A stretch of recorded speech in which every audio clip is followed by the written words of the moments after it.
We have our FB page, Shelter for Mankind Foundation. So sa mga gusto pong mag-volunteer, gusto pong tumulong sa amin, may mga instances naman, naintindihan ko, sabi mo nga, hindi nila kayang pumunta doon sa mga lugar na yun.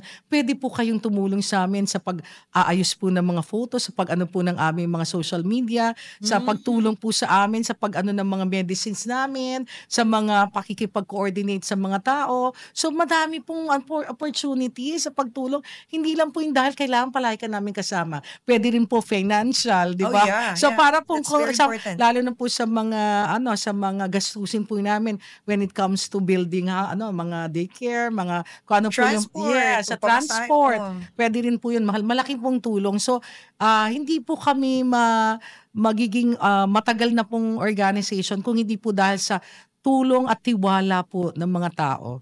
Talagang nandoon na rin po sa kanila yung pagtulong. 'Di ba? Kaya natutuwa din po ako talaga sa opportunity na 'to.